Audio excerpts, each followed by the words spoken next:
The pasuk in Parshas Ki Savo describes that a person will have so much blessing, so much financial success. You won't need to borrow money. Kav Ches Yud Beis. There's a big plague nowadays. It's called the plague of borrowing. It's called credit card debt. It's called interest rates at 17%. Outrageous. Outrageous. People, they borrow, they spend, borrow. Even if they know they can't pay it back. This is terrible. This causes tremendous damage, and eventually they're going to have to pay back. It's going to be a big issue. The real issue with taking out loans is people are taking out loans not to finance, to help with daily necessities, but they're taking out loans for products which are complete luxuries and completely unnecessary. Let's just say off the bat, there's good types of loans.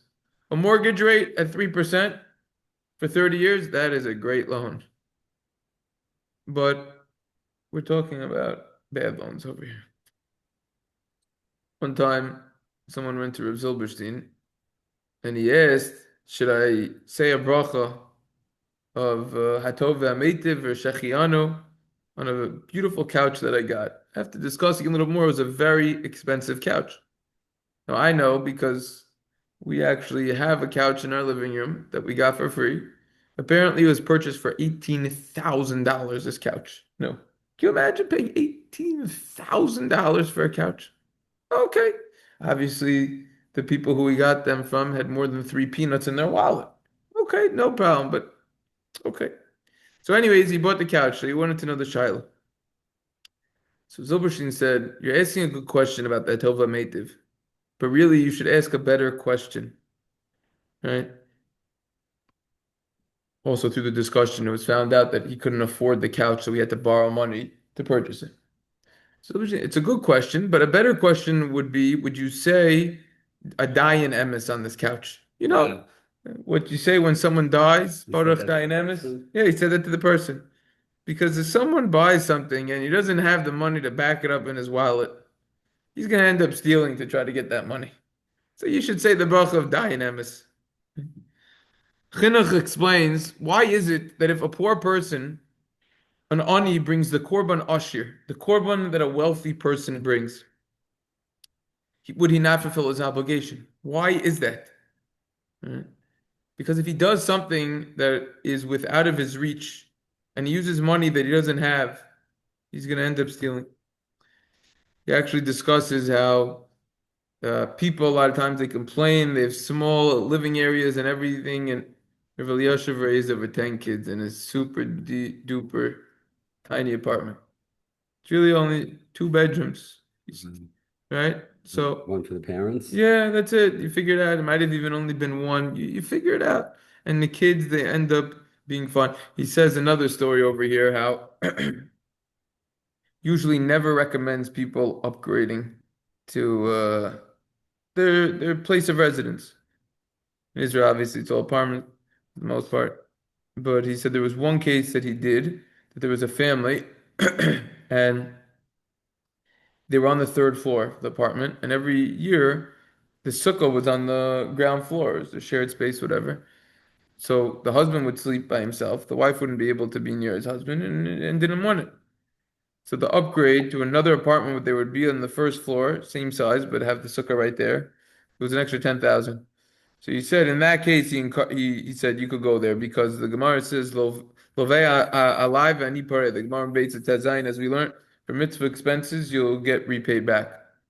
But the point is that a person Wait, should really contemplate this, should think about this. Yeah. what was it? It was $10,000 for a sukkah porch It was right ten next to the thousand house. dollars to relocate from where they were living, but instead of being on the third floor, they would be on the main floor, and the sukkah would be right there, and then the husband and wife could be together on sukkahs. Because sukkahs is a time of simcha, and it was a lack of happiness not having But to. that, didn't we speak about that before? Like how is that? That's not the etzem mitzvah. Yeah, sleeping That's is that. definitely the mitzvah. It's a Gemara, and we'll learn about it more in No, but Reish Lamed Tes. the wife could, meaning all tznius or what? What do you mean? She could go to the first floor. She can't. She has kids. She has to stay there. Whatever. It was infeasible. Oh, Yeah, so to yeah, be close to everyone. yeah. Wasn't whatever based on the situation. I'm just talking about so let me just get this story Yeah, straight. yeah. So they would be together in the sukkah. They would not sleep together. And it was hard that he would have to sleep away from the house. I don't even know if when they moved, she necessarily slept in the sukkah, but it was hard that he was all the way down there. They were all the way up there. So like he needed to help her Yeah, for whatever reason. protection, whatever, I don't know, mental or emotional support, Okay, whatever, it's just it something, was But important to that's her something along the we to be line. spoke on the first we floor. spoke Yeah, about it Third floor before. was too much for her. right. Okay. It was probably difficult schlepping all the food also up and Also, you know, down. the food, Right, yeah, That's that's not the not, etzem yeah, right. yeah. mitzvah. Okay, okay. What? That's not an expensive etzem mitzvah. That's That's the exactly his point. That's the message of the story. What is a that's making the person mitzvah easier. Right. What is a person borrowing for? Right? Is it for mitzvahs?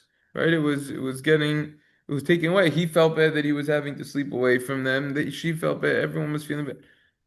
The it's discussed by the Rambam. The Rambam also the Shulchan Aruch discusses it. I'm going to quote you the exact location over here. The Rambam in Ochos Matanas Aniyim, Perek Tes, on halacha Zion, and this halacha also is really duplicated in terms of what it says. Is duplicated in the halachas of staka, the halachas of staka in your daya, simin reish mem tes sif Zion, sif vav really, and it talks about that there's different levels of staka, and in sif Zion, to elaborate on that in Sivav, excuse me, it says that the highest form of staka, you give someone a gift, or you loan them money, you go in a partnership with them, or you provide work for them so that they could work a job. The Shach over here says that the truth of the matter is the loan isn't the best because the Beis Yosef explains when you loan someone money, and if it's a free loan with no interest, sometimes he could be embarrassed because he's getting pleasure from his friend and he could be embarrassed. As opposed to a partnership, there would be no embarrassment over there. So there's something to think about Wait, of loaning in teaching the per- general, if a person is capable of loaning. teaching the Now, person a profession. what? Isn't teaching the person a profession the highest form of Yeah, that's what we just tzedakah? said. Finding someone a job. Finding All someone a right, job. But the finding point someone a is, we're job. talking Okay. about loans today. So when it comes to loans, he has a few stories about people who default. Was there a co-signer? Was there a guarantor? Was there not? Uh, if someone says, "Yeah, this person's," you could loan to him, and then the person doesn't end up paying back the loan. Are you considered now someone who is a guarantor, an arif, or not? That's a discussion in halacha. Let's assume not. That's it seems like what he presents over there, based on what Rav Shach said. But loans is a big mitzvah to do. Uh, I might have mentioned this once. I know one of my chavrusas loaned someone a significant amount of money. I think he said it was like $50,000 for business, and he didn't pay it. He had his grandmother's house on as collateral. What is he going to go after his grandmother's house or his mother's house or whatever? Come on.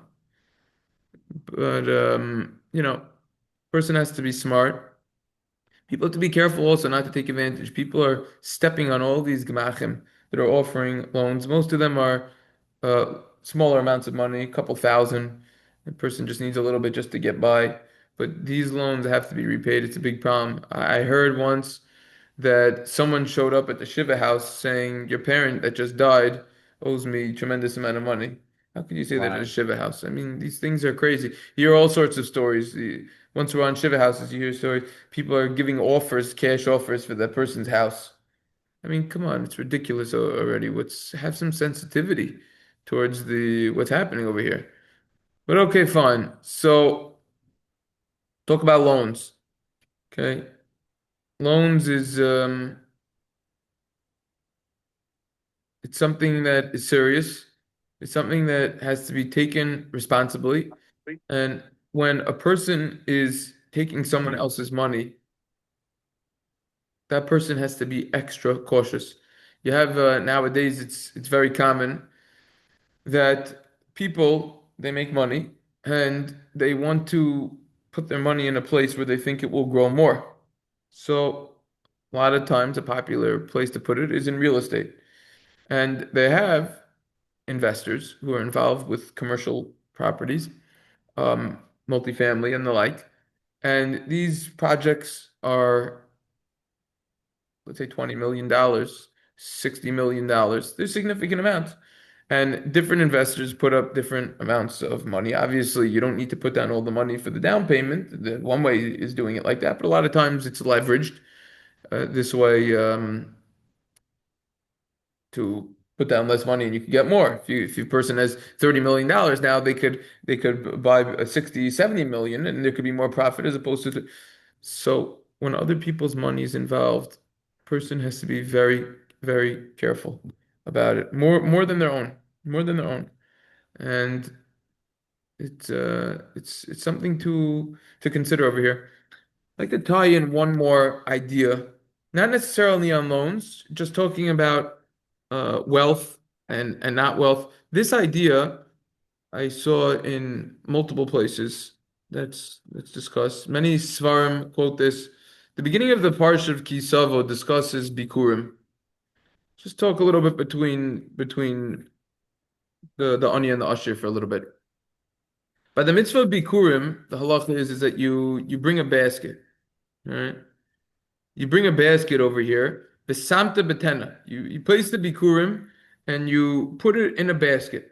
So the Gemara in Baba Kama and Sadi Beis says, Boser anya azla aniyusa, which in English means the poor keep getting poorer. Hence the expression, the rich keep getting richer, which is true because anyone that has a lot of money and properly invest it, historically, the money will just grow. If it's put in a simple index fund, the S&P 500, whatever they have is going to double every 7 years. That's just the numbers. Every 7, 8 years. That's what history says. You put it in a simple index fund, you have the top 500 companies in America, done deal. Fine. Or don't have extra money to do that. They keep getting poorer because of inflation and the like, right? All the people who are going around collecting bottles for 5 cents, it's been 5 cents for the last 50 years or so. But guess Has what? it been how when now? Five How long has it been five cents. cents? What?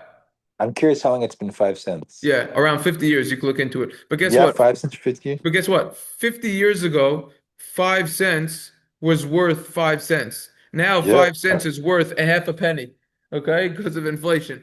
So yeah. the poor keep getting poorer. Let's stop getting off topic over here because I know that's what we're good at doing. But Bikurim over here, what happens? The Bikurim, the wealthy people, they bring this Bikurim in a basket that's made out of silver or gold. And guess what? When they would bring the fruits, they would get the basket back. However, the poor people who would bring the bikurim in their basket, they would bring sali nitzarim, a wicker basket, a cheap basket. And guess what? They would not get the basket back. They would have to give it to the Kohanim. Why is that fair? So the Tali Oros talks about it. They all talk about this question. Rabbi Aaron Beksht. He says that, look, this is all about embarrassment. The Kohanim, okay, cared about the Aniyim. The poor people probably had inferior, bad quality fruit. It wasn't good. And therefore, if the bikurim would have to be removed from the basket, it would be embarrassing to the Aniyim. These poor people, because then you would see how inferior quality the produce is that they're bringing. It would be an embarrassment. Conversely, the wealthy people, it's assuming back then, what were the industries? If you had money, you were a successful farmer with hundreds of acres of land. You were running tremendous operations. They would have the best of their best produce that they would bring for Bikurim. And therefore, when they would remove it from the basket, it wasn't embarrassing. Hmm. That's why they were able to remove it from the basket. we see a very important message here, especially before Rosh Hashanah Yom Kippur, the importance of not embarrassing others. But a person will say, wait a second, that's not so fair. That's not so fair at all that they would have to lose their basket. So if you look in the Darchi Musar, who also quotes this answer, well, how does Svarim quote this answer? The Talioris, I think, quotes the Darchi Musar, quotes them. They're all quoting the same thing over here. Right? It's a good Torah to have on this parsha. They're all quoting it. Says another answer. The Why fruits. would that be the assumption that poor people will growing produce doesn't cost any money? Yeah, it costs money. They didn't have fields. They had to buy it, and they didn't have good quality. Of course. But to the extent that it'd be completely obsolete to a wealthy person, I don't know. Yeah, they have No, good produce, the wealthy people. They have but top of the all right, line. because they have big fields. But I mean, Yeah, a lot of you could have options to one choose from, tree. 100%. Another answer All is, right. in general, people who have more money many times could be more arrogant. The poor people came with tremendous humility, humility that we will accept. But it's as if we're telling the person who has a lot of money, we don't want your silver, we don't want your gold. Come with humility. Take you and anything that represents your arrogance, anything that you are proud about, that you achieved, take it. We don't care. That's not what matters. Most people in this world get distracted. They think fame and wealth is the most important thing. At the end, they're going to see there's nothing to do with anything. It's irrelevant. The question is, what does a person do? Many times it's harder for the wealthy person because did he properly allocate and use his money for the right purposes, for Torah, mitzvahs, for donating to the right institution. A lot of times you have people, they donate to all these institutions, higher education and the like. Rabbi Victor Zatzal says, you're donating to places that have co-ed dorms. That's not a donation. It's foolishness. All these things. What is it? That's even a good thing people are donating. We're talking about over here, right? So that somehow is a little bit of a tie. And also, I thought there was another point I want to say it anyways. Okay. But that's the loans. Yeah, Okay. important topic. There's a lot more to talk about with loans. I'm just not in the industry, right? I'm saying speak to anyone who's involved with loans. They'll have hundreds of stories. There's a lot of tires on loans and everything.